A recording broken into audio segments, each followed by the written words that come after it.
Cool. Slate it up. Yeah. We're back. Cass is reading your new, what is this? The Peep book. It's an adult coloring book. Mm. If anyone wants to take a look, I don't know if it'll get censored.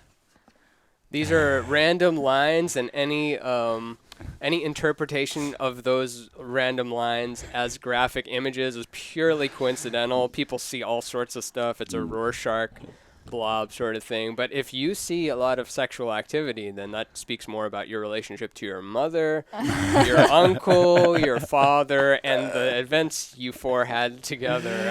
Hey, welcome back to Very Ape, the only podcast on YouTube. Don't look at those other ones. Those are just...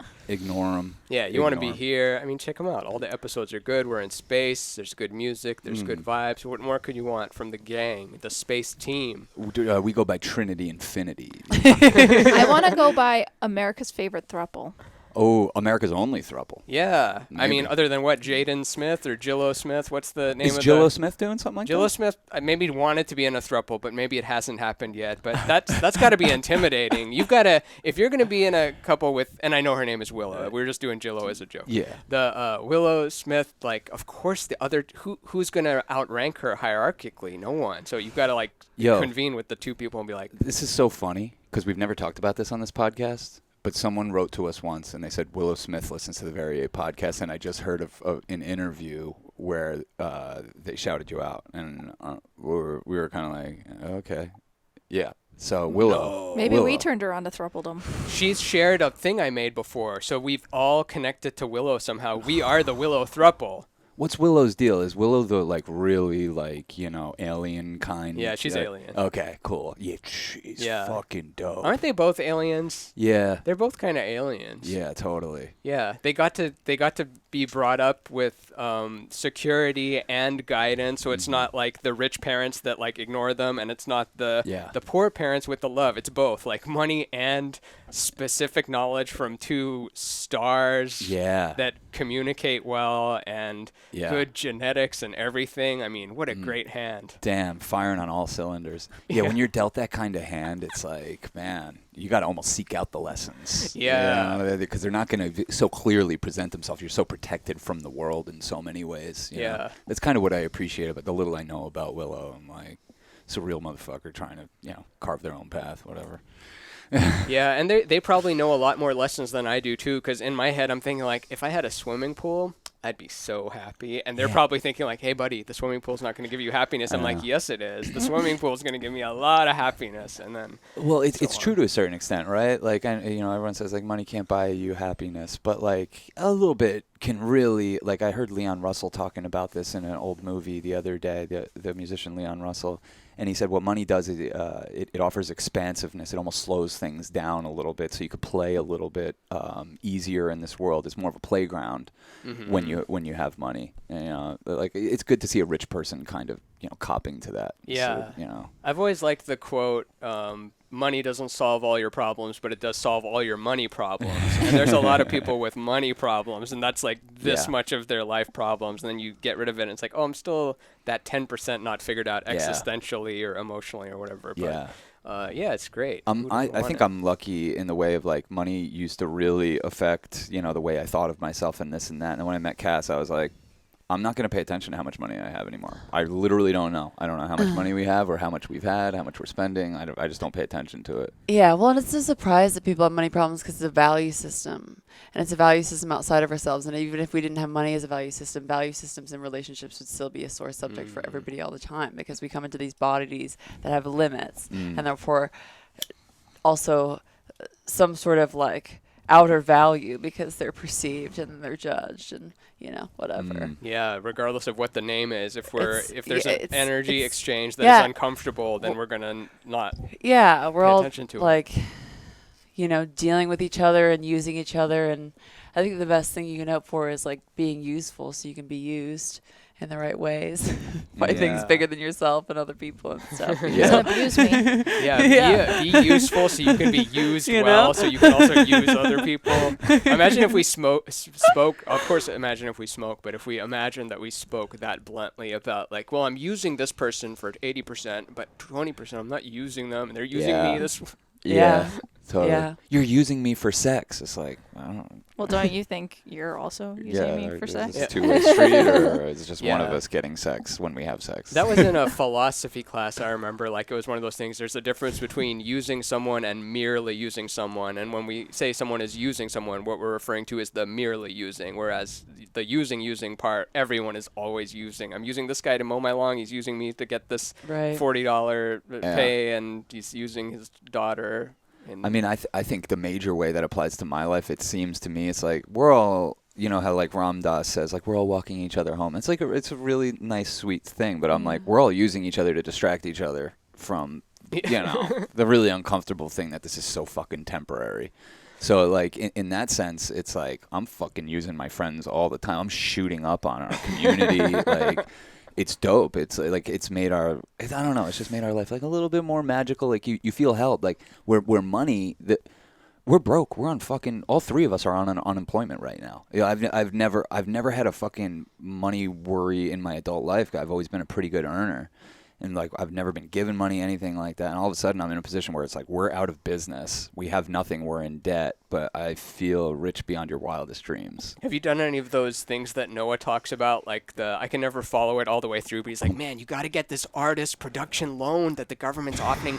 Dude, listen, it's $20,000 a day. They can't ask for it back. Yeah. And all you have to do is write your name, and they don't even verify. It's like some very simple thing he describes, but I'm like, I'll just make money normally. Well, I'll make money normally. Yeah, I don't want to make fake money. I just make normal money. Well, he's made making fake money into a full-time job, because it is a full-time job tracking down these loans, filing for bankruptcy. That's why I don't want to do it. Yeah, it's a fucking mess. And we did finally take him up on it, and we got a $50,000 loan that we regret getting. You know? Yeah, and this is Noah Finkelheimer's not Noah Lampert. Not That's Noah a different. Lampert. We would never talk about him like that. Noah Finkelsteimer's team is like always getting loans, always getting into hairy messes. Doesn't believe in the imagination.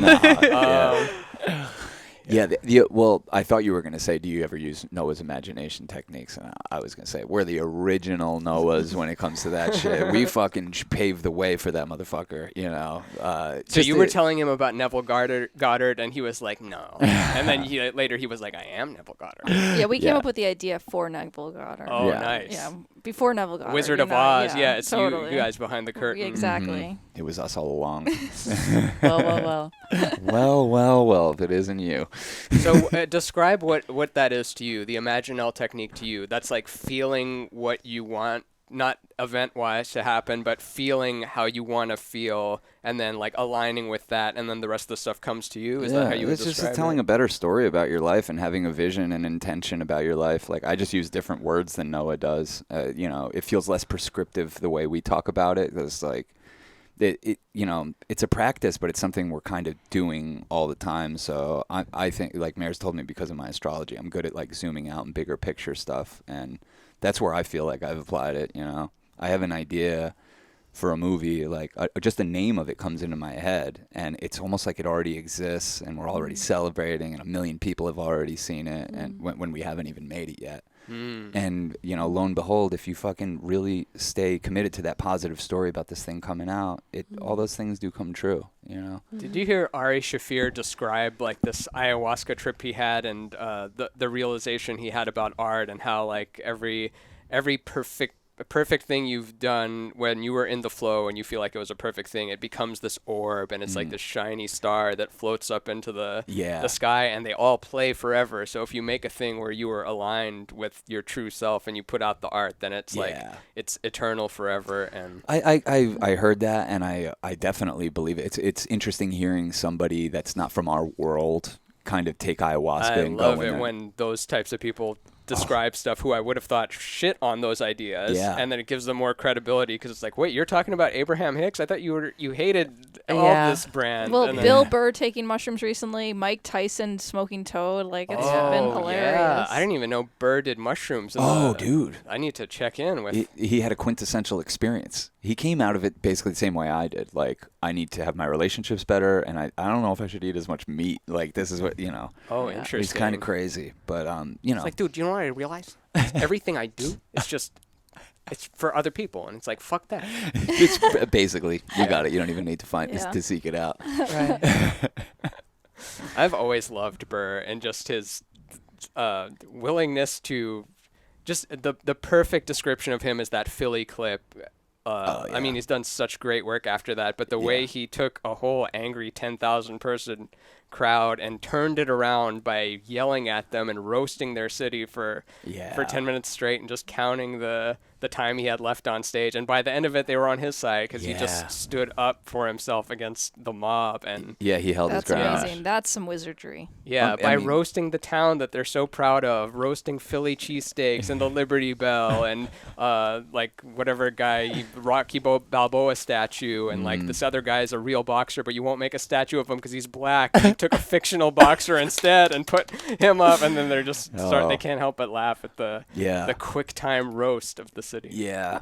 I mean, it just dawned on me that's a lot of what comedians have to do is like hold your ground, you know. It's like you're carving out space in rare air, and like you have to kind of hold your ground till people come around to it, and it's very similar to what we do, and just like the art of seduction by like, you know, I see the world in this way, and my art's a channel for that, and I'm gonna hold my ground and seduce you into it, and whoever is seduced into it, that's like those are your people, you know.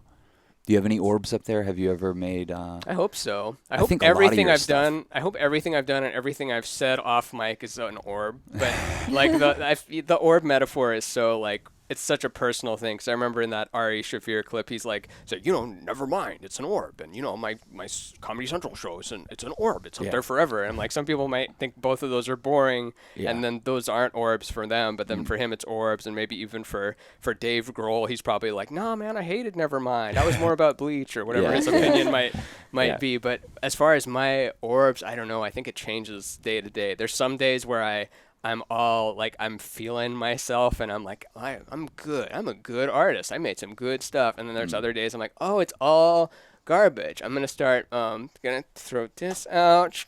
Better get 3 garbage bags. There's some of those over there too. But it's kind of normally it's a waveform you're riding, and hopefully I tend not to share that in a solid form, but I will share it in this liquidy form of a podcast because I don't know. Maybe I do put it in solid form. Maybe that's what the gray guy is about. You know, there's the rainbow guy and there's the gray guy, and it's a duality thing. So that's my answer to that, I guess. Your art is such a mirror, you know, like that gray guy comes up in my feed, and if I'm relating with that motherfucker on that day, it's just like, oh, damn. But, you know, your rainbow bodies and everything and those people, you know, when I relate with them, I'm like, cool, we're on track here. Yeah. Yeah, I would love to feel myself all the time, but maybe that's a road to, like, just complete self-unawareness. Maybe that's what people would not resonate with if there wasn't the inner war at some point. Yeah.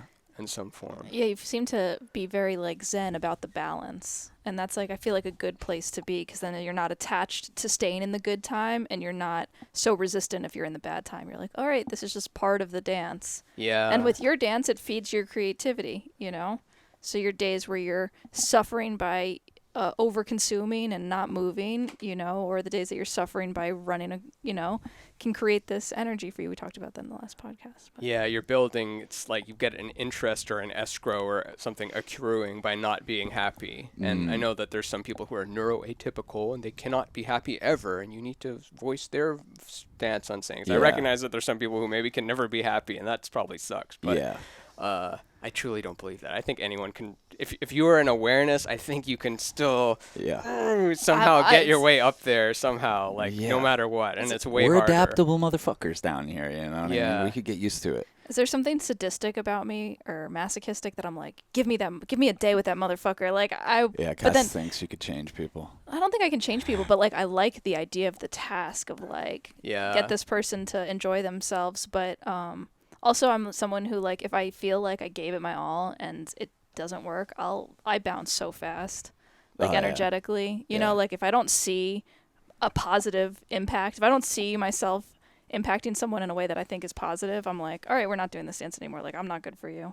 Yeah, they need to extend their hand as well if you're going to like extend your hand to pull them out of whatever abyss. Yeah, meet me somewhere. They can't just be like their head plucked up or something. Yeah. And we'll still try. Yeah.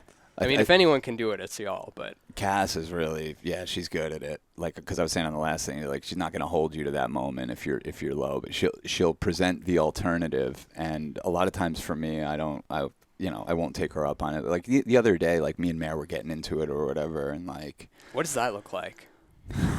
It's like, it's weird. It's just a breakdown of communication. And actually, the scary thing is like Mare knows that about us from our astrology. That's like our little, in particular, her and I. This group seems to be good at communicating. You and Cass seem to be good at communicating. Sometimes it breaks down between me and Mare. And it's just like it's not very dramatic. It doesn't feel over the top or anything like that. But sometimes I'm like, I don't know how to get out of this. And like, do either of you close up, or you're still communicating while you're going? Mare at closes up, and then I start communicating for the both of us. Oh, interesting. Here's what's going on. God damn it. And that's not the way to do it. That's not the way to do it. It's one way to do it. So Cass says, show her a pathway out.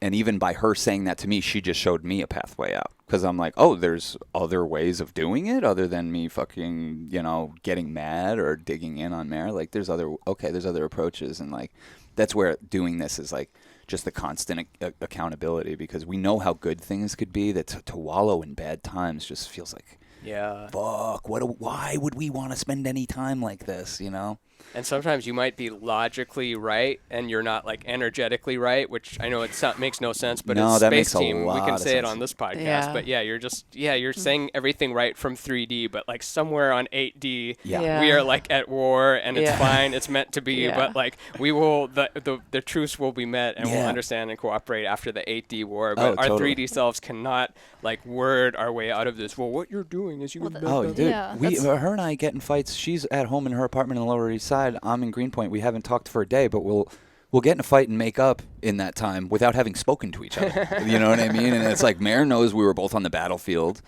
and it's fucking creepy, man. And it's definitely Sean will just start shit. telling me about what's going on with Mare, and I'm like, dude, you're being paranoid. Like she's not fucking pissed at you or I'm whatever. like, no, she's mad. She's mad. And then inevitably Mare will come over and she's like, I was mad at Sean, but I forgive him. It's wild. I think it's funny because since we came to LA, like we've been getting a lot of, like, we're on a job out here and our sound guy comes bursting in. We've worked with him in the past, and he doesn't take psychedelics or anything, so he was kind of always looking at us like, now he's not taking psychedelics but fully into this. He's like, have you heard of 5D, the fifth dimension? Scotty's so cute. Yeah, Scotty. Dude, you have no idea, Ramin. You would have fucking loved him. You would have Oh my God. loved it. He's so sincere. So sincere, telling us and everyone that would listen about the fifth dimension. And I'm watching this motherfucker, and I'm like, this is hilarious. But I'm watching him like a magician pull fucking doves out and this and that. Oh, wow. Like literally just telling people about the fifth dimension. I've got to say that the fourth dimension is Gen X, because it's like forgotten. Like people talk about 3D and that it's bad, and then have you heard of the upgrade ascension to 5D? Like no one mentioned 4D once, and it's all about millennials and boomers. So 3D is boomers, millennials is 5D, and then Gen X is 4D. Well, if you want a great example of 4D energy, fourth dimension, there is a film by Harmony Korine starring Val Kilmer called The Fourth Dimension. And it's the most insane fucking incredible thing ever. It's Val Kilmer basically playing himself, and he just rolls into this like roller skating rink, I think outside of Detroit. And there's a bunch of people there, and he just starts giving this crazy inspirational speech, and that's the movie. Oh, crazy. Yeah, like talking about what the fourth dimension is and things and that how have you can just happened like break out of a moment, or just like- break into a parallel universe. But I I love mean, that. I think it's great. fifth dimension to me just it feels beyond the constraints of time and language, and all the stuff that we think life is. And once you like I'm saying, zoom out a little bit, it's like, well, there's a lot more going on here, and there's dimensions above it. But this is a very 5D weekend for us, to the point where I'm like, are we gonna wake up and realize this was a dream?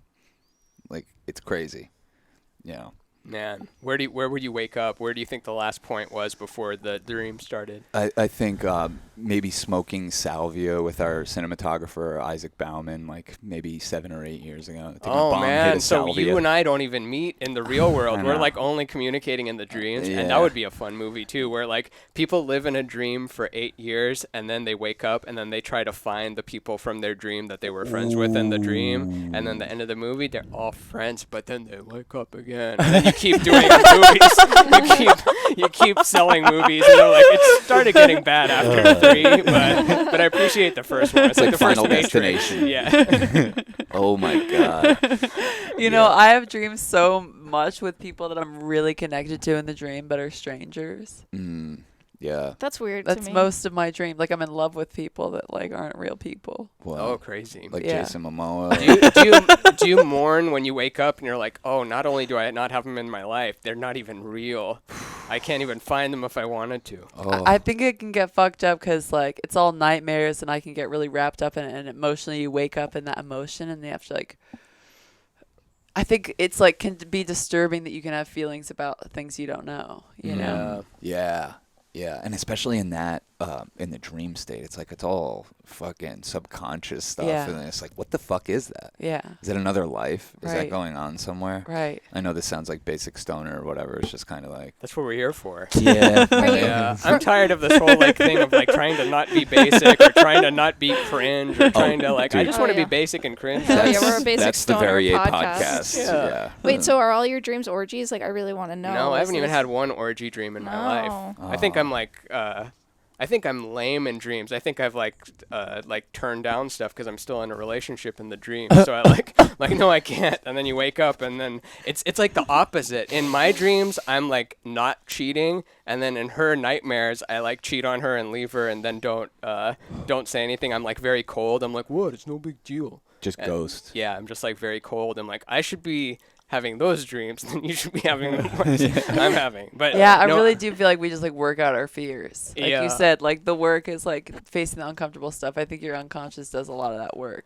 You know what I mean? It's Yeah. just like whatever tensions you have, like little attachments that you have going on. Yeah. It's like in your dreamscape, they can finally like envelop a little bit. Without the impact on your body. Totally. You know, and the memory and the Totally. cells and having actually done that it's stuff. war games. Totally. Yeah. You like wake up out of the simulator like, if this had been in real life, you would have fucked your shit up. Yeah, but 'cause- you were 'cause- just in a fake submarine computer game. Because all of mine too, I feel like are preparing me for death, and they've always been that way. I always like die in my dreams, and it's always like pre-death, like Is it extreme sudden? situations. I die like in that. dreams a lot. I wish it was That's more orgies all and of less m- deaths. Yeah, I would me like too. pay so much to have it switched. Yeah. I think you need to picture orgies before you go to sleep, like incept yourself. But I try to, actually, I don't think this works because I try every night to think about flying in hopes that I'll have another flying dream because I've had like 3 in my life, and I'm like, if Oh, this is- interesting. I- Flying. That's like, I mean, that seems fun, but like, I fantasize more about sleeping when I'm tired than I would about flying. I'm just like, I'm kind of happy to just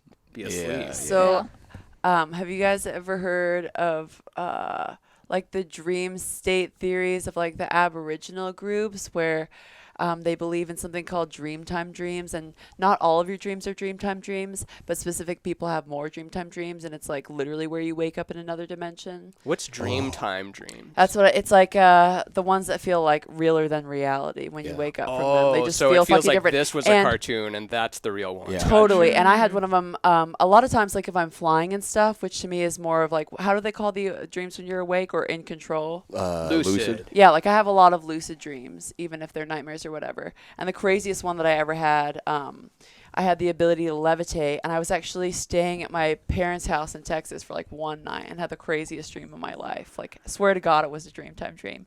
But I wake up in this house, and again, like, when I wake up in this house in this other dimension, I know that I'm in a guest room. Like, I just know that, and I know it's not my house. And it feels like I'm there to do something.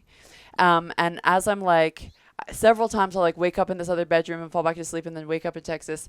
And it was a really confusing, like in and out of the 2 dimensions, it felt like. But in this dream, something is like pulling my leg in bed. And whenever they pull my leg in bed, I start to levitate. And so there's these 2 sensations going on. It's like a ton of fear, but also like excitement that I'm levitating. And the thing keeps basically like pulling me to the point that I have to be like, I mean, you know, I'm like freaked the fuck out. And the more that I fight it, the more that it fights me. To the point that it was like grabbing my body and throwing me against the wall. And in this dream, I have the power to levitate. So it's still like I'm in between this, like, this is fucking terrifying, but I always have terrifying dreams, and I can fucking levitate. Wow. And I'm like in control of this dream. And it was like telepathically communicating with me, because I would think questions in the dream, and then it would answer them. Like I would be like, so is this thing just like air? Like, is it formless? Does it have a form? And then I'm standing on the ceiling in this dream, and I feel the hands of whatever this thing is grab around both of my ankles. And they were so firm and so hard, and almost like halfway in between like a reptile's hands and a human's hands. And I reached down and touched them, and they were like really big, like really long fingers, and gripped me so fucking hard. And so it was like answered me in that moment. And anytime I kept then I'd wake up in Texas again and be like, what the fuck? And I'd go back to sleep, and I would want to go back to that dream, because I was so enthralled, and it felt so different. It felt so real. And I was able to wake up after like 3 or 4 times in the same night, which is the other crazy thing about it. Because like I don't have that. That's like, being like lottery, like numbers winning. Yeah, again you know what and I mean? again, You know what I mean? And it just felt like it kept answering questions for me when I was in there. And any time that I would try and ignore it in the dream, or think that its presence would go on, it would make its presence known, and it also wanted me to know that it was more powerful than me. Those two things were like the biggest messages in the conversation between us. You know what I mean? Like I couldn't deny it, and I couldn't deny its authority either. Yeah, and you were more powerful, so it's like... And I was more powerful in the dream. And it felt like I was literally there in somebody's house helping them with the spirit that was in there. Oh, wow. Wow. Maybe you were. That sounds like the most believable. You have to work at night. It's like the only dream I've ever like Did you ever written down. Like I woke up and like wrote the whole thing down. Oh, So I was like, damn. what the fuck just happened to me? And that was the year right before the pandemic that I felt like I was going through whatever you would consider to be like ascension, like very weird body, mind, synchronistic things happening. Yeah. Yeah. There was, did you ever see this Mitch Hedberg joke of, like, I wish I could just dream about me sleeping. Like, I'm tired, and then, like, I go to bed, and then all of a sudden I have to build a go-kart with my ex-landlord. And it's funny that even when you're dreaming, you're kind of doing work. You're, like, running from something, or you're, like, being pulled by reptile hands while you're levitating, and it's throwing you against the wall. It's like, I just wanted to sleep, and now I have to do this energy work. Night school. My most relentless dreams were when I was working as a waitress. I'd just dream about forgetting the ketchup or whatever the fuck. Like, you're in this loop of just, like... the hardest job. Yeah, those are the strangest ones, when you wake up from a dream that felt so mundane that it felt real. Like why was I fucking just doing? There's nothing exciting happened. I went into a deli, you know. Yeah. I came out and I was driving somewhere, and you wake up from it and you're like, yo, that felt real. Feels like you were just saying, like, I could have used that to hop timelines. Yeah. You know, it felt very much like this Yeah. world. Oh, have you done drugs in your dreams? I have this thing where either a person can be drugs and they just like melt my universe. Like, you know, when you smoke toad or DMT or whatever, just like, or have a lot of acid, like those peak moments where everything just like melts away. I've had a bunch of moments where someone's either like served me toad, or I just meet like this magical person that's in my life who like kind of is like an 8-dimensional being, and they're just like, you know, or Devin person, the wizard, like he in my dream, I come across him and he's like, sleep, and I'll just like totally fade, and I love those. That's what Is he okay? Like, I saw a picture of him in the hospital or something. Did he? Yeah, he's great now. Did something happen to his knees, or what happened? He rented one of those scooters, and he was on a vacation in San Diego and rented one of those scooters and wiped out and destroyed it. No, wasn't it? It was one of those one-wheel things that you he go. broke his pelvis or something. Oh, Yeah. shit. But he thought That he was going fall, to be it's in gotta a... feel extra bad, because it's like, I imagined the possibility of this, and here it we is. go.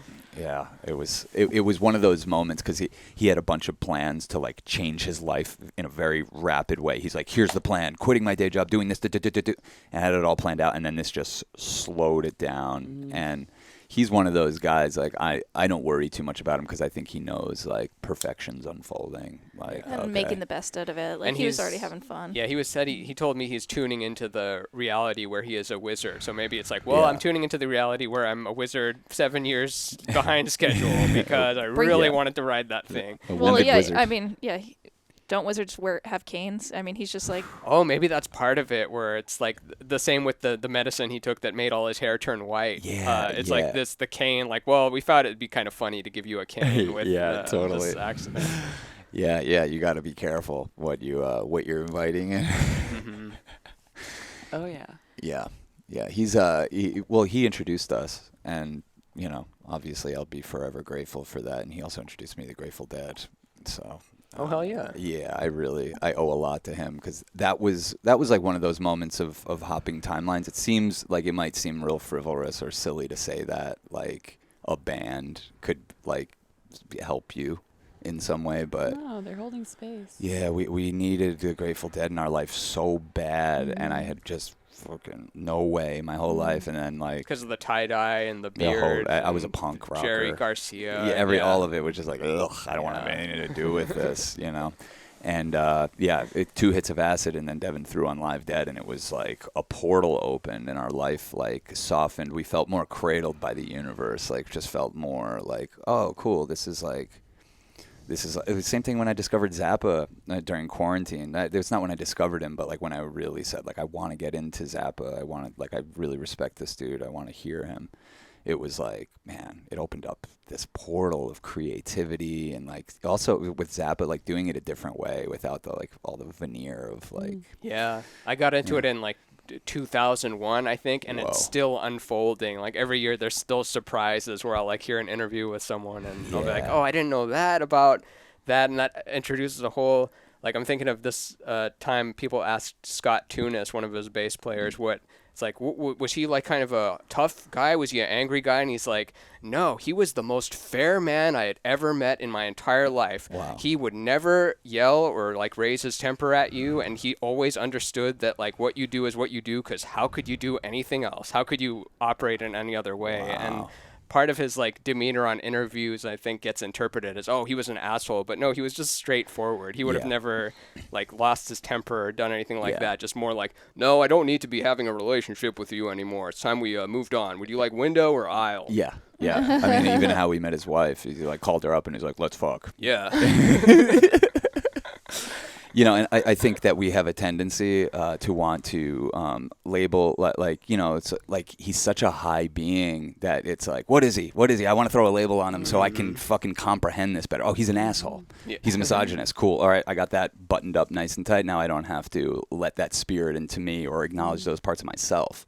So, doing the dive into him has definitely been, but it could be anything. It really, it can be anything. I just use music because that's what our whole life's about. So. Yeah, and Zappa is secret too. It's just not, you don't see it a lot of places, but there is a big community of people around like that get it. And if the people that don't get it, I feel sorry for them, but not in a way that like, oh, you won't find any joy, because there's so much joy everywhere, and not everything is for everyone. But like the fact that like, oh, you don't get it, you think it's random notes. Oh, I feel so bad for you. It's like you don't see the magic eye, you don't see the color or something. Like, oh, they don't have the thing. Yeah.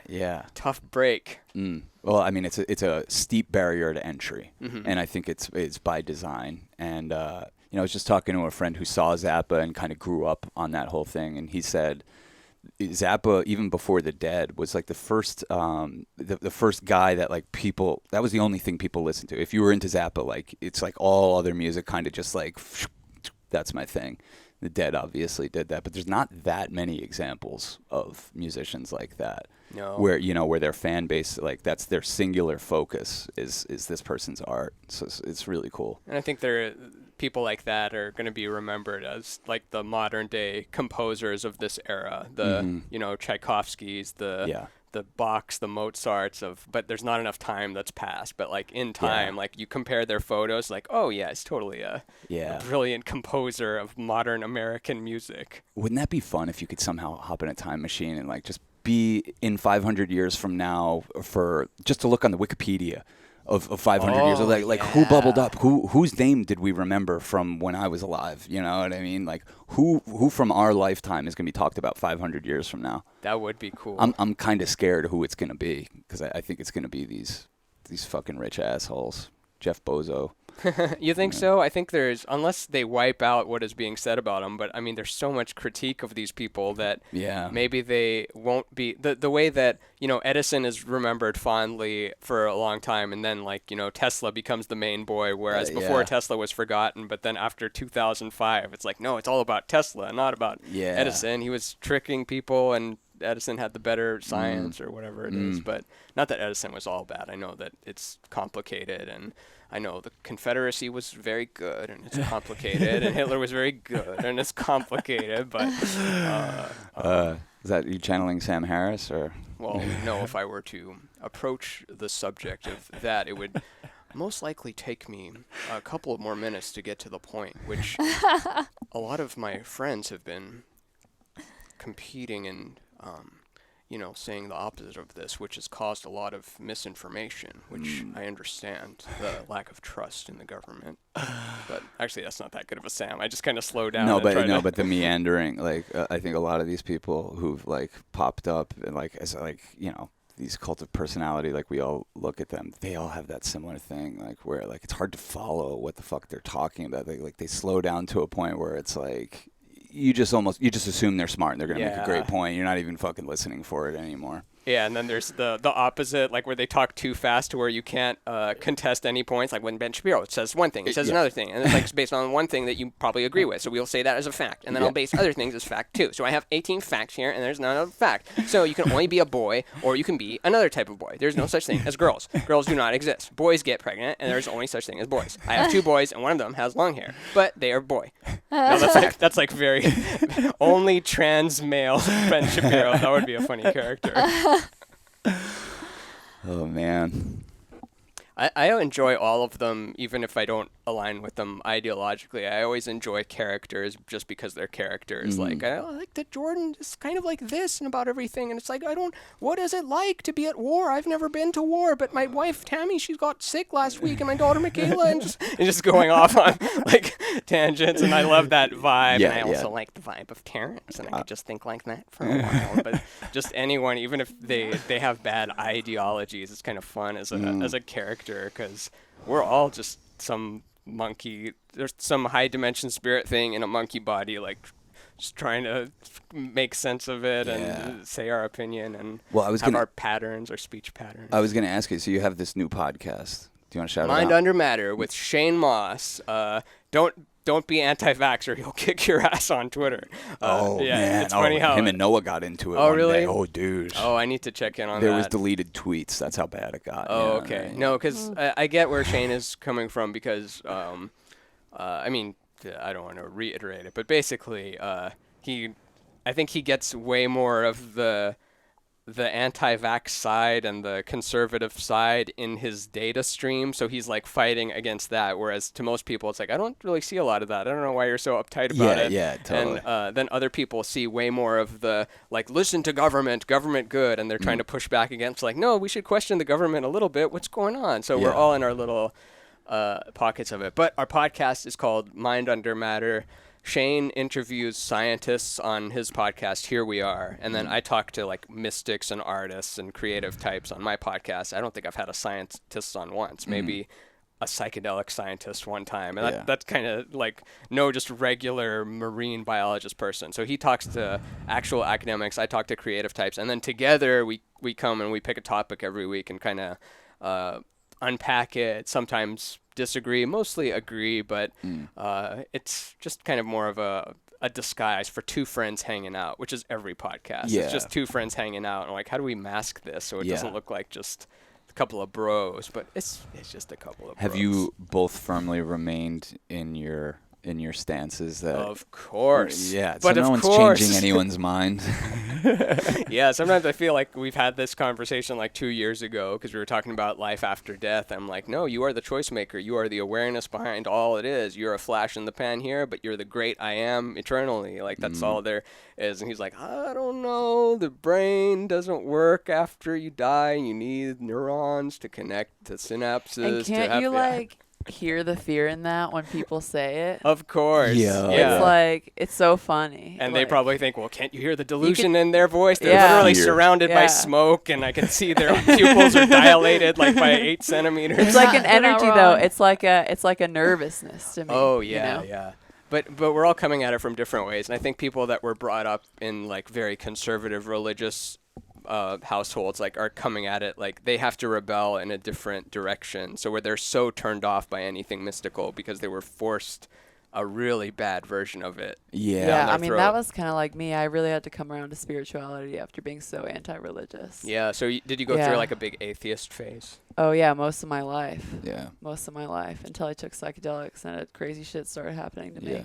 Yeah. Yeah. But yeah, no, I was totally like atheist. It and feels like a didn't place on the understand. road. Like you start with like dogmatic religion by the Totally. book that doesn't make sense, but you just go with it because you accept that, well, it's more intelligent than me. I'm dumb. Why should I be able to understand the great work of God? I'll just understand the guy with the robes that's holding the book, who's Yeah. a little bit better than I am. And then there's the Pope and all that. But then you become atheist, and then that gets you only so far. And you're like, well, how does somethingness come out of nothingness? That's like just such a Yeah. big hole. Don't think about it. Yeah. It's a literal hole in the theory, and that's Yeah. the joke, and that Yeah. there's just no such thing as Well, nothingness. yeah, it's like like that view of life, the scientific view of life that's like absurdism, that everything is random. Like, you really have to not be paying attention to hold that down for a lifetime. You know what I mean? Yeah, You you gotta, gotta be blocking a really lot out. like. I loved what You know what I mean? Michael Garfield said, that randomness is just our inability to detect a pattern. So there Connections is a and patterns, pattern, yep. and like no, it's random because I don't see the pattern in it. It's like, Yeah. you don't see the pattern in it. Well, yeah, and like, I'll catch myself any reality I don't want to face, any truth that I don't want to swallow that I got uploaded to. I'll be like, that's random. That's the random part. Yeah. You know what I mean? Yeah. Totally. Like, we don't even see ultraviolet light, and we think we can see the Oh, all-encompassing totally. pattern of everything. What if all the answers were just in one ultraviolet light spectrum? It's like, Yeah. oh, you just missed it by this much. It was there, though. The whole thing was there. Oh man, they come out with special glasses, and now everyone can see everything. Oh, that'd be great. That's We're getting coming. there a little, like I with, mean- with social media. Oh, And, like, yeah. no one is private anymore. And Yeah. uh, Well, whatever you see when you take mushrooms and acid, and Yeah. definitely feels like a different frequency of light that you're tapping into. Well, you know what mushrooms do to me visually is organize things. I don't know if this happens for everyone, but I could be looking at, like, the classic example with us is like we're rolling around tripping balls in a pile of mulch, and I'm looking at it, and it's just like just showing itself that it's like there's nothing random about this pile of Yeah. mulch and the way that the things fell. Yeah. And in case you can't see that, I'll organize it for you. Totally. You know, the other day we got this DMT vape pen, Yeah. and normally I think those things don't work. So I was like, let's go down to the park. I'll hit this thing, see if it works. Casually. I take very casually. There's dogs running around. There's people everywhere, and I take a couple hits, and I was like, close my eyes. I was like, whoa. And I just handed it to Mary. I was like, it works. And she hits it and keeps her eyes open and looks up at the clouds, and she's like, oh. I'm sitting there thinking, like, oh, I don't know if it worked for her. And then all of a sudden she's like, this is the most beautiful thing I've ever seen in my life. And she encouraged me to, for the first time after probably 36 times smoking DMT, to open my eyes during it. And so I laid back and I hit it, and I look up at the clouds, and they just liquefied and then became fractals. Yeah, like architecture.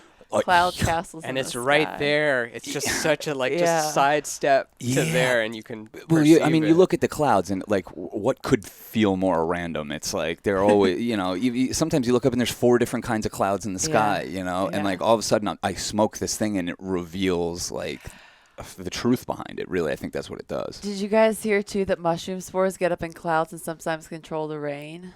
I thought Like they I control the release of Yeah. moisture. Oh, I haven't heard that. yeah. That's cool. Yeah, mushrooms are I basically think they're running in the show. control of Yeah. all the things. Yeah, they're running the show here. They are like that peculiar type of thing with, you know how they say like viruses, like, well, they're not living and they're also not living. They're this weird thing we don't know. It's same with like funguses. It's like they're not plants, they're not animals, they're Yeah. something. They're from space, but It's- yeah, we don't know what they they're their did own- in space or They're why their they. own kingdom, and They I like are. that, that they're their own kingdom. But the thing with viruses, like, what even is the argument for it not being alive? You know what I mean? Because it doesn't reproduce through sex or something. I don't know. It's such Oh. an interesting, like, Or it needs to respond to stimulus through facial expression or some weird like thing that they discovered 200 years ago. It's like, well, we defined life 500 years ago, and this doesn't fit in our life box, so we gotta build a new box and call it something else. Oh my 'cause God. Otherwise, our whole science it's clearly model is existing. You know what I mean? Like, Yeah. rapidly, rampantly. trying to like section off life. It's so weird. That's what I mean. Like, that's what that whole process is. That reductionist scientific process to limit and box and like to disconnect, to separate. Yeah. You know? If you ever need to bring in a ringer on your show to really show Shane what's up, Oh, that would be fun. That would be really fun because and like Shane is never like he's so well tempered and stuff, and like I don't think there's ever any hate in it. It's more like just where he's approaching where he feels it. justified. Yeah. Well, what shocks me about you even telling me this about him and the more scientific approach is like I think he's probably taken more psychedelics than all of us combined. That's another thing that gives them some street cred. It's I not like, know. we'll try some mushrooms, bro. It's like, I've done a whole documentary with mushrooms and DMT, and I've been to the psych ward. Yeah. But like I know a lot of like people in business and finance that have done a lot of psychedelics too, you know what I mean? Like they serve you the way you want them to serve you. Yeah. Not like him.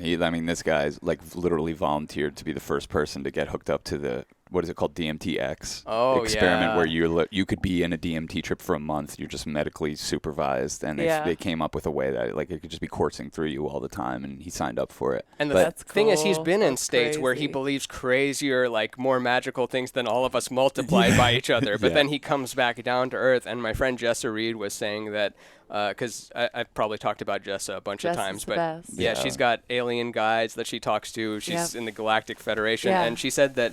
So first of all, me, Lacey, her, and Noah all worked together apparently intergalactically and came here on a spaceship for this incarnation, something like that. But she also worked with Shane in the Galactic Federation, and he chose this incarnation to completely disconnect from contact with it, to just try out like what it would be like to go, free soloing, not have a thing attaching him to it. It's like, well, I'm going to try rock climbing free solo with no that. So like I imagine that's part of why he defaults more to like empirical things and has a more like brute force science mind than just like feeling it that other way. Were you in the Federation? I think so. I think cool. she said it like that, but I don't have any dreams or visions of it. I just like when my friends talk about it, it gives me joy, I guess. You can join ours if they won't have you. We'll have do you. either of you feel like you're in a galactic alien federation on some hyperdimensional level? I feel like it's happening now in these bodies, and you know what I mean. It's not something that's going to happen. Yeah, or we're like anything. consciously jumping on Yeah. into the ship rather than. I mean, send look, them. it's Church of Chill. Ooh, yeah. Yeah, but I do. I feel like Cass and I did this crazy mushroom journey where we took mushrooms in Syrian Ruin. We were trying to contact the aliens. At least that was my thing. I was like, come and get me. Let's do this. And they did, but not in the way I thought. Like they came up as like the ship came from like behind me and just enveloped me, and I was one of them. It was like, yo, been here before, been here forever type of moment. Oh. I'm not separate from them. Like I was with them.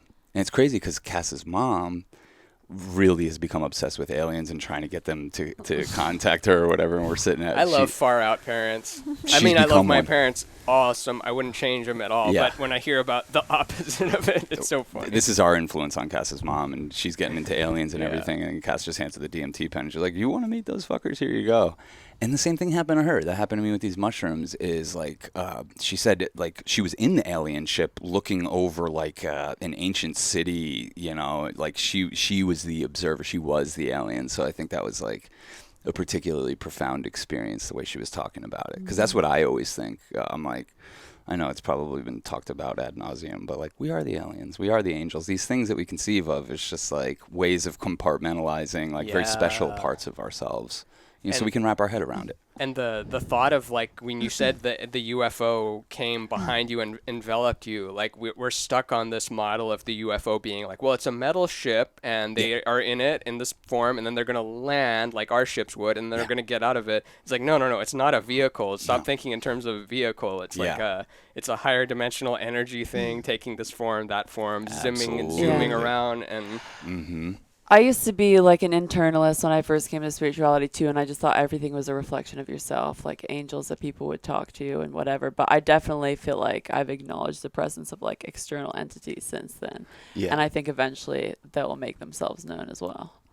And I think that was part of my dream, that crazy dream. The too. reptile hands. Yeah, like they're like That's one of the spirits do types of exist all around aliens. us, and like they're trying to work through you. You know what I mean? Like you're being influenced by things outside of yourself for sure. They're trying to like they're cosmic conceivers, and they're trying to birth things through you. Absolutely, you know? absolutely. And it's like whether even that's like the karmic memories of your ancestors in your fucking bloodstream that you're having to deal with existing in a body, or if it's like literal dead spirits that you're still trying to enact stuff, or actual aliens, you know, like interdimensional things. Yeah. Like I do think there's things that just like want their way. What if Yeah. it's You know all what of I the mean? above and Oh, more? Like those I aren't d- even. No, that's what I think, and I think it's also the planets. Like I think that's why astrology works. There's clearly gravitational forces of patterned energy that are trying to, you know, that have a pull on us because they're attached to our body for some reason. Yeah. You know, like Is that why people have such an aversion to it? Because that just sounds like literally so far out. Like, what the fuck could Jupiter have to do with my life? well, and again, like just like attaching to the scientific stuff, you have to acknowledge that there's something bigger than you. Did you see And that? that people like we're so willpower forward in this country. Like we don't want to think that like there is bigger narratives than your willed, you know, than the thing that Yeah. you want to inflict in front of everybody, you know, your Yeah. desire or whatever. Because And- it's a real acknowledgement of like, okay, like I have choices here and I can like raise my frequency to become, you know, align myself with more of these goals. But at the same time too, like I'm working within a system and actually honoring like the shapes of time in the system that's here is like the way that you can navigate through it, Yeah. you know? Have you read my Ramin shirt? Forever and wherever you will go. The choice is always yours to vibrate high or vibrate low. Yeah. Mm.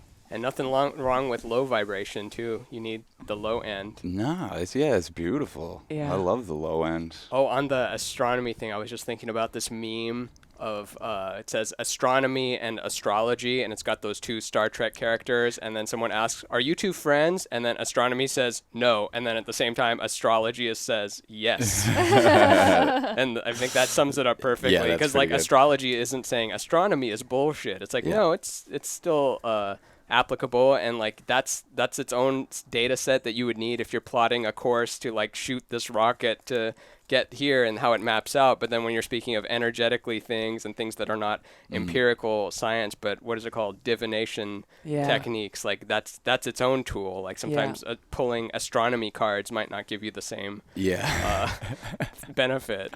Totally. Yeah, there are companies that make talismans and cast them with charts specifically to like imbue the talisman with those specific planetary energies Whoa. to use for like specific things. That's cool. Yeah, Like a little that's like voodoo some doll? cool example of like astrological magic. Like on an inanimate object? Yeah, Like a little statue? something like that. Yeah, depending on what you're trying to do. That, you know, like stone holds stuff. Well, probably not as much as metal. I don't know much about making talismans. I but- kind of what I kind of love about astrology now that I think about it is it doesn't write off any other things.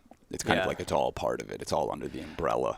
Yeah, and like in astrology, there's like a real acknowledgement of like this is what we know so far, Mm-hmm. and there's like differing opinions, and there's an ambiguity to it and a layering to it that makes people uncomfortable. Mm-hmm. You know what I mean? Mm.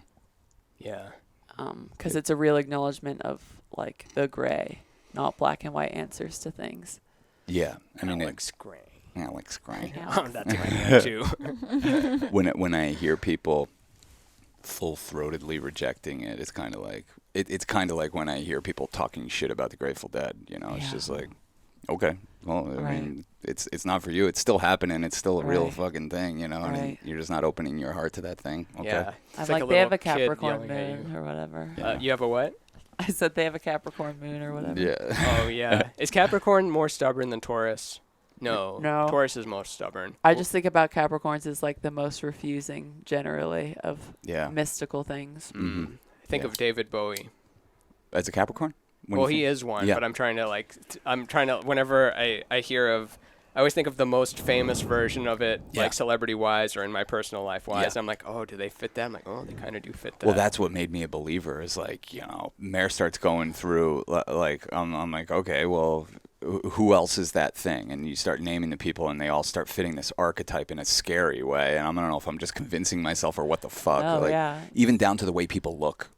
Yeah. Oh yeah, The way they're- Gemini's long arms, You know. tall, long arms. I've always wanted to do this experiment. It's so hard to put together, but imagine holding like a party, like you hold 12 different parties, and then you don't tell people what the theme of the party is, but you just kind of watch. Like, you do an all Leo party, an all Scorpio party, an all Aquarius party, and you just kind of watch and like see like if it really is apparent that, oh man, that is an all Leo gathering there. Like, maybe you wouldn't get the result you thought you'd get, but I don't think any experiment like that has ever been done, because like invite 100 Leos. and see if they know that they're all Leos, and see like if they're more boastful and they're more confident and that kind of thing, showing off more. Maybe like the Scorpios are more secretive, like maybe they're sneaking off to the bathroom together. Yeah, totally. Yeah, I've been thinking recently a lot about like bodies and the embodiment of like the different archetypes, and that we really probably look exactly how we embody the patterns of the planets, right? Like, I've been able to notice more Saturnian features in people and these other things, and then you're like, oh, like maybe that's exactly why you look exactly how you look, you know? Yeah, it's Saturnian just like, physical features.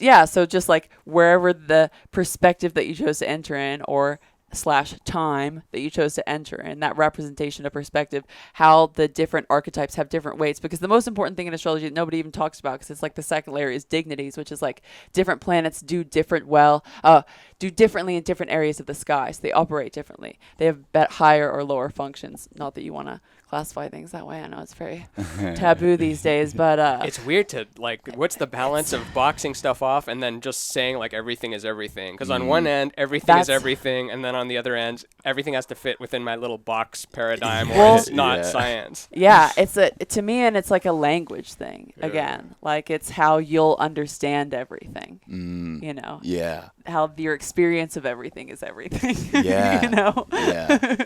More of that, you know, because there is a limitless expression of any given angle, right? But then again, like when you look at people's bodies and you look at their charts, you could somehow attach that, like the different gravitational forces. I think they would come out. I think it would come out. That's another interesting experiment that should be run. Yeah, because with medical astrology too, like the different zodiacal energies will rule different parts of the bodies. So that's another way that you can layer in a lot of this stuff. Wow. Bodies. Yeah, The bodies. I like it. Her British accent comes out sometimes, and she's in a real flow. Oh, is that your true OG. accent? Her true accent. Oh, why would you lose it? You didn't choose to lose it. It just went away. Yeah, I'm an assimilator. I moved to Texas. Oh, crazy. Texas Brit. What part of Texas again? Houston. Oh, crazy. I was in Lake Jackson, Texas for 10 years of my life.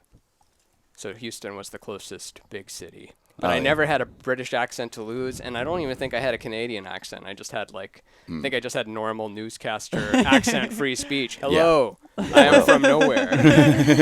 Hello. I'm Ron Lynch. Hello, I'm from nowhere. I'm sorry. Whoops, it slipped out. Y'all, whoops, it went back again. I think it's really good. Mary's a total shapeshifter, and it's funny. It'll happen in the middle of a sentence sometimes. Like, oh, there you are. There's Nicole Kidman's Australian accent coming out. Yeah. Every just so now and then. Say strawberries. Strawberries. Oh, That's that's good. like butter. I know. Strawberries made of butter. Strawberries. I like do it and I sound like Austin Powers. Don't like, everything has to be Nigel and the Queen's English and strawberries. Like it's like more elegant, like strawberries. Strawberries. We're out of strawberries. And then don't make it like a question. Otherwise you're just trying to do a question. You think you're British because you're doing it like a question. Try to move the question part out of it. Alright, I'll try now. Strawberries. I had the best weekend. There were strawberries everywhere. Even in your hair, especially in my hair. Cool. How's your Australian accent?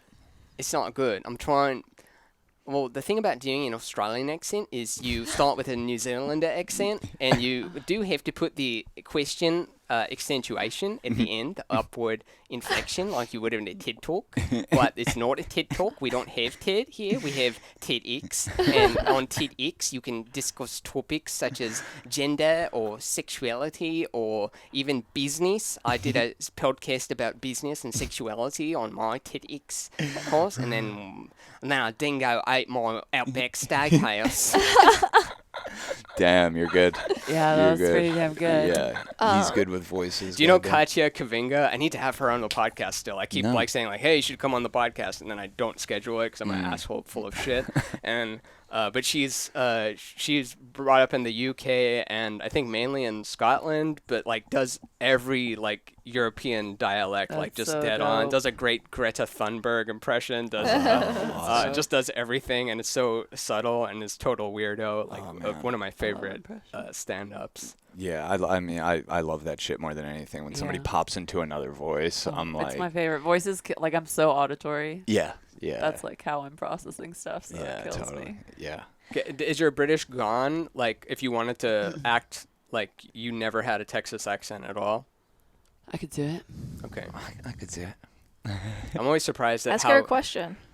What street is the closest 7-Eleven on? Close to me. I don't think I even live close to a 7-Eleven. There's a bodega at the end of my corner.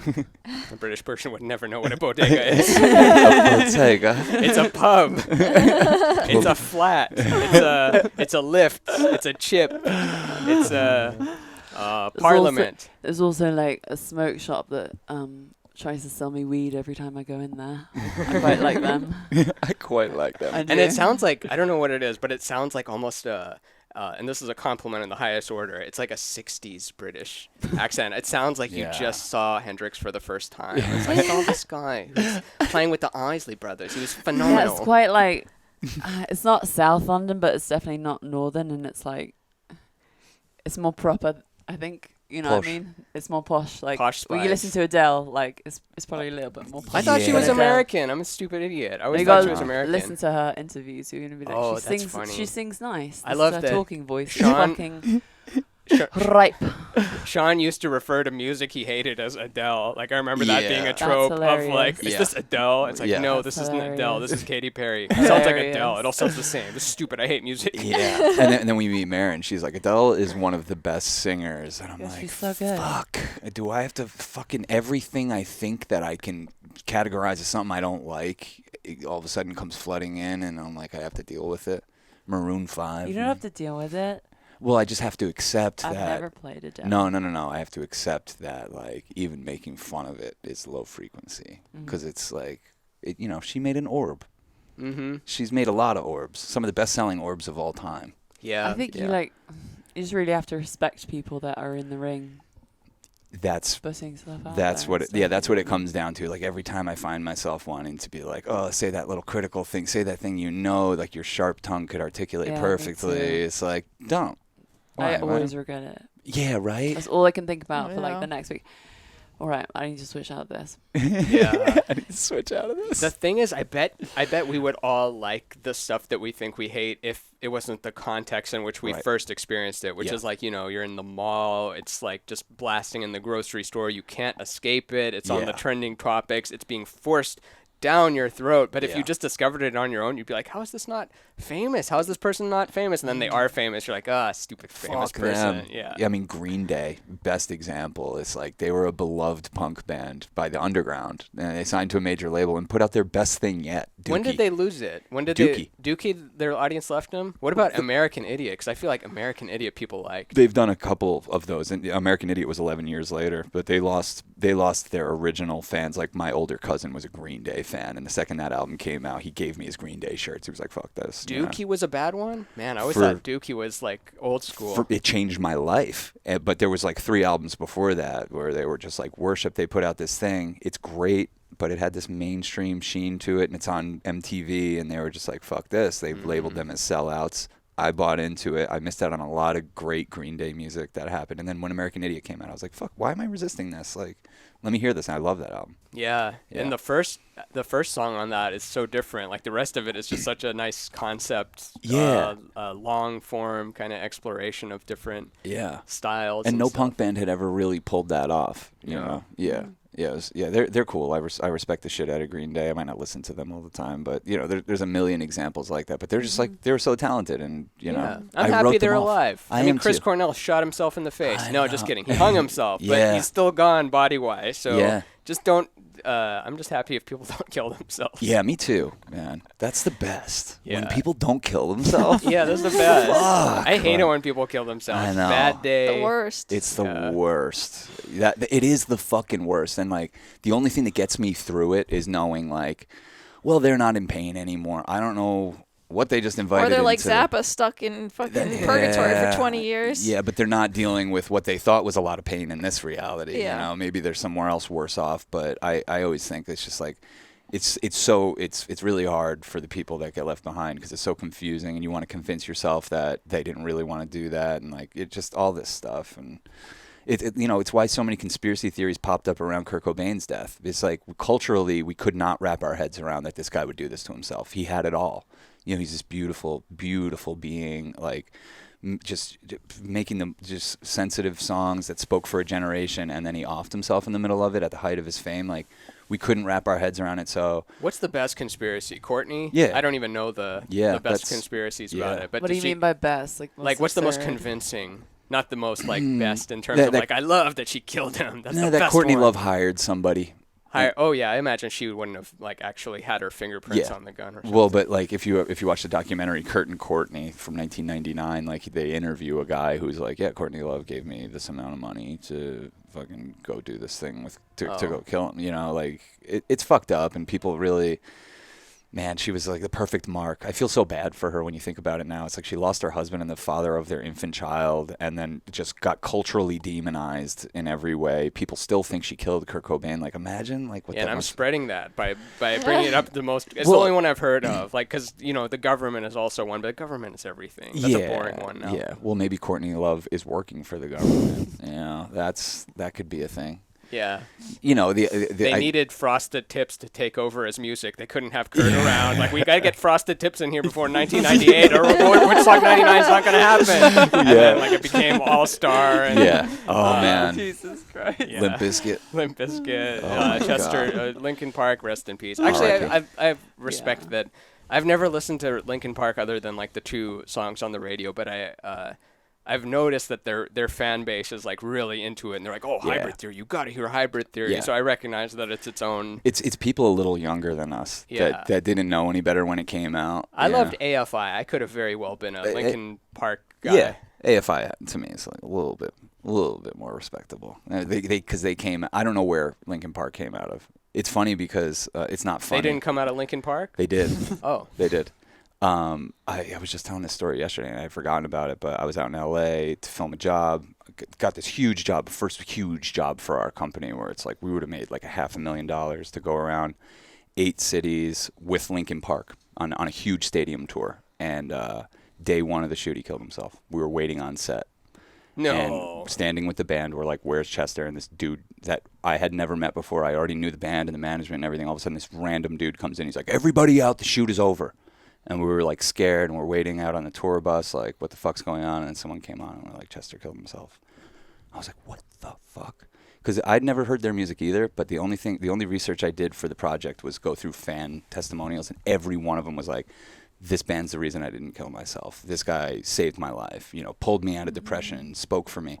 All this stuff that, like, when it was happening, I wrote it off because it just sounds like cheesy music to me. It sounds derivative and just like, I don't know, it's just like too packaged for consumption. So much stuff that everyone loves and that we love to another group is just the most stupid, hippie or packaged or something. Yeah.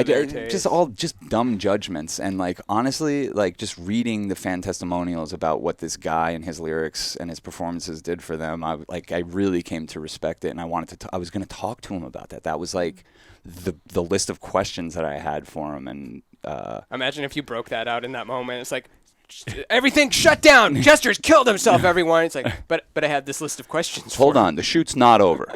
Let's I could be losing out on a lot of money here. We have to fucking.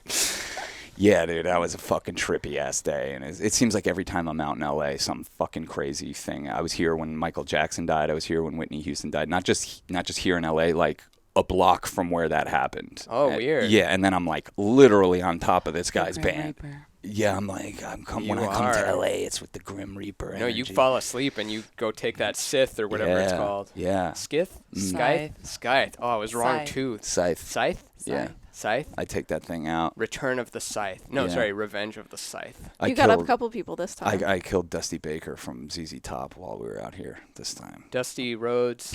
Yeah. Dusty Rhodes and what's the other guy? Billy F. Gibbons. There we go. Yeah. Wait, Dusty you killed Rhodes. Dusty Rhodes died? Yeah, I killed him When? a couple days ago when I arrived in LA as I He landed. died? Yeah. No. Yeah, I know. I sick, love those guys. Sick bass. One of the best American bands. Completely somehow A underrated. trio. Like how I do they know.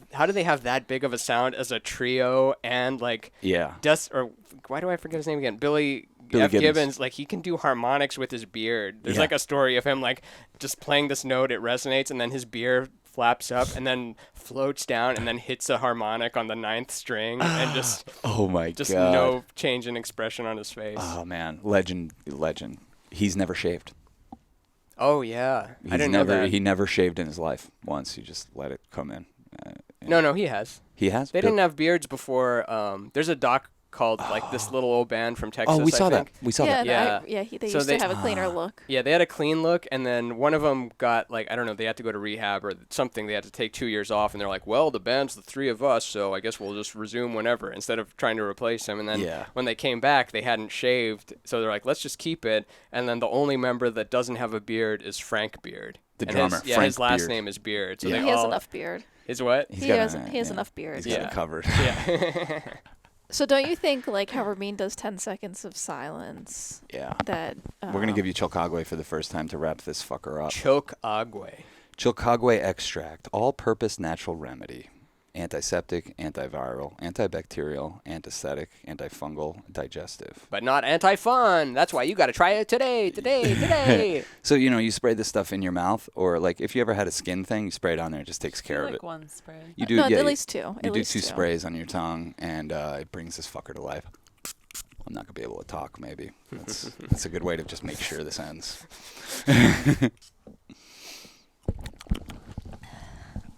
Whew.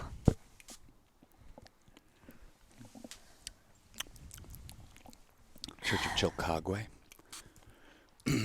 Patreon.com/Church of Chill. Give us any amount, and you can join our Discord community. Hear bonus episodes, see bonus episodes of the podcast, and hear our radio show, Church of Chill. And until next time, make sure to keep those heads up, kids. This life is pretty short, and we only have so much time together, so we have to tell the people that we love them while we still can. Rest in peace, Chester. Rest in peace, Dusty Rhodes. And rest in peace, Anthony Bourdain. Chester Bennington, Chris Cornell, Kurt Cobain, and the rest of the gang. Frank Zappa. Yep. Prince. Prince. The purple one. Tom Petty. David. David Bowie. George Harrison. George. Oh, George. Jerry Garcia, Oh. Leonard Cohen. Oh. I mean, Janice. Janice, yeah. Jimmy. it's like someone threw, like, firecrackers on my tongue, but not in a way that the pavement is going to get cracked. It's like the pavement has some kind of shielding on it, but I still get to feel the pops and Yeah. the something. But to the outside viewer, it doesn't seem like anything. But you have to like keep swallowing. Yeah, it's a That's a little good- bit of an experience. Thanks for doing this, dog. Thanks for having us over here. Yeah, so fun. Oh, and we were on your podcast. Yeah, check that out, everyone. If you didn't already come from there, go to rainbowbrainskull.com or search for Rainbow Brain Skull on your favorite podcast app. It's the 4 of us. We get dirty. We get wild. We get Inappropriate. and it's just the best podcast that's ever been recorded ever. So you need some more audio in your ears. You don't want your thoughts. You know what those are like. You go back to your thoughts alone. Not good, senor. So go to my podcast, our podcast that we did, and till next time, keep up in that Church of Chill Yeah. money amount that you give. Fuck your thoughts. Yeah. Fuck your thoughts. Listen to podcasts. Yeah. Yeah, fuck your thoughts, kind of like this. Ouch, Something ouch, like that. ouch. All right. Thanks, y'all. Peace, love, and magic. Thanks for me. This was awesome. Thanks for having me. Always a pleasure. Love you guys.